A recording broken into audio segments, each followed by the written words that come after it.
Baiklah, terima kasih. Salam jumpa dengan Ibu MS. Hari ini kita belajar TIK. Nah, tapi anak-anak Ibu, sebelum kita belajar yaitu materi kita hari ini, alangkah baiknya kita awali dengan doa. Terima kasih. Pagi ini Ibu berharap kita semuanya dalam keadaan sehat, tanpa kurang suatu apapun, dan tetap kita yaitu jaga dengan protokol kesehatan, supaya kita aman dan tetap kita berdoa supaya kita aman dalam perlindungan Tuhan. Oke, terima kasih.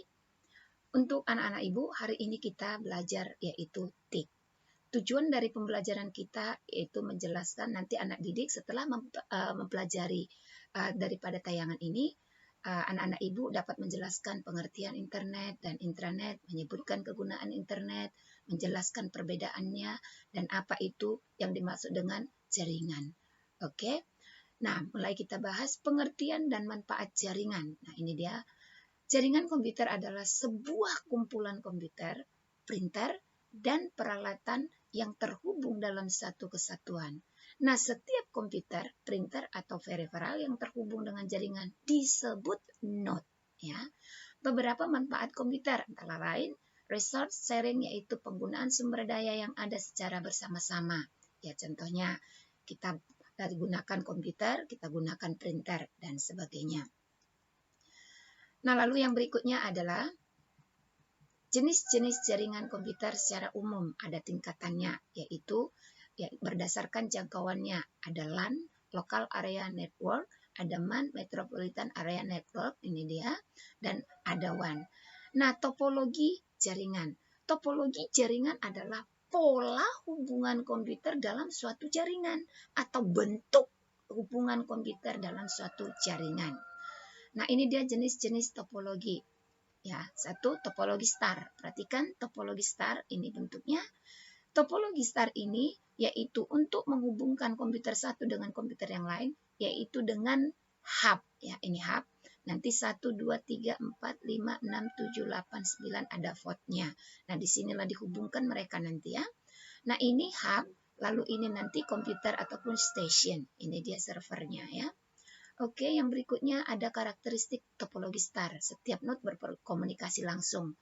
Bila setiap paket masuk, yaitu keseluruhan node terhubung sangat banyak, misalnya memakai hub 32 port, maka kinerja komputer akan semakin turun.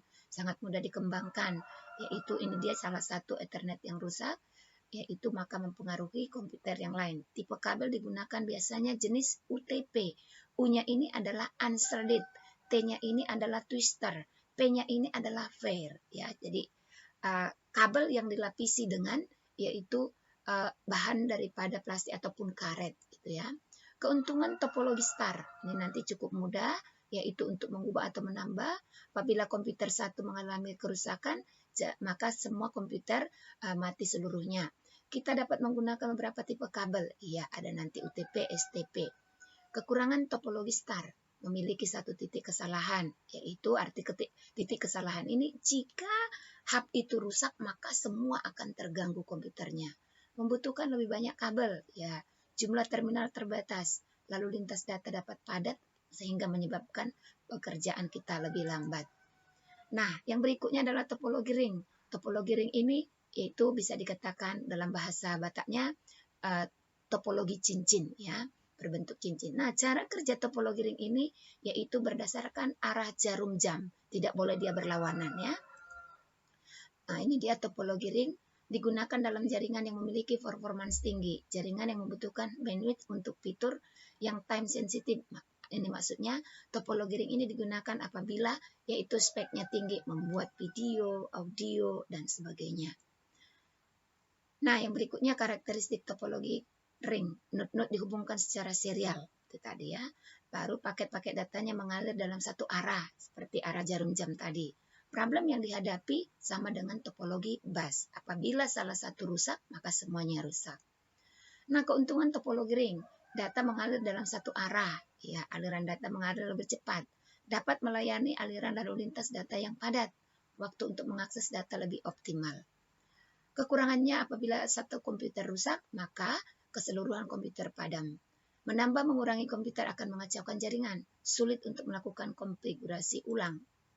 Topologi bus, ini dia tadi hampir sama dengan topologi ring tadi, sangat digunakan di dalam membangun sebuah jaringan karena memiliki beberapa kekurangan. Itu dia ya.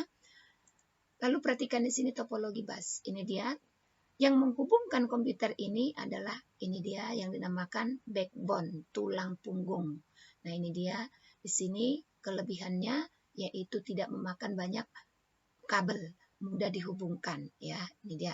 Ini konektornya ya, ini konektornya. Nah, karakteristiknya untuk dihubungkan secara serial, sangat sederhana, sangat ekonomis. Lalu di sini problem sering terjadi, jika salah satu node rusak, maka semua akan terganggu. Keuntungannya, topologi yang sederhana, kabel digunakan sedikit, biaya lebih murah, cukup mudah apabila kita memperluas jaringan. Kekurangannya, traffic data terlalu padat. Setiap barrel konektor digunakan sebagai penghubung, harus menggunakan konektor yang tadi yang di samping sebelah kanan. Sangat sulit untuk melakukan troubleshoot, iya. Apabila ada kerusakan, kita harus potong-potong kabelnya. Lebih lambat dibandingkan dengan topologi yang lain. Nah, yang kelima, topologi pohon. Ini dia.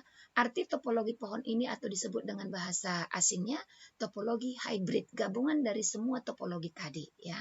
Jadi jenis topologi itu ada 6 ya. Yang terakhir ini topologi pohon atau disebut dengan topologi hybrid. Nah, setiap topologi yang dihubungkan ini yaitu kekurangan dan kelebihannya berdasarkan jenis topologinya. Nah, itu dia topologi pohon. Topologi jaringan pohon di sini dia sebagai topologi yang bertingkat ya. Pada jaringan topologi pohon terdapat beberapa tingkatan simpul ya atau pusat disebut dengan yaitu keunggulannya jaringan model pohon seperti dapat terbentuknya suatu kelompok itu tadi ya berdasarkan yaitu topologinya. Tipe jaringan ada 3, jaringan berbasis server, jaringan peer-to-peer, jaringan hybrid. Nah, ini dia nanti boleh anak-anak ibu baca. Artinya di sini server itu yang dapat yaitu dalam sebuah menyediakan mekanisme pengamanan dan pengelolaan jaringan. Jadi itulah yang dinamakan server. Server ini yang memberikan setiap layanan ya. Lalu peer-to-peer berfungsi yaitu jaringan digunakan dalam suatu kantor kecil peer-to-peer ini ya. Dalam jumlah kelompok yang sedikit. Contohnya seperti di sekolah kita ini, kantor tata usaha ya. Lalu jaringan hybrid ini luas ya. Luas dia gabungan dari server dan peer-to-peer. Nah, sampai di sini dulu anak-anak ibu. Materi kita hari ini. Tugasnya nanti yaitu tuliskan jenis-jenis topologi, kekurangan dan kelebihannya, dan buatkan gambarnya. Terima kasih. Salam sehat buat kita semua. Sampai ketemu kita di materi berikutnya. Salam sehat.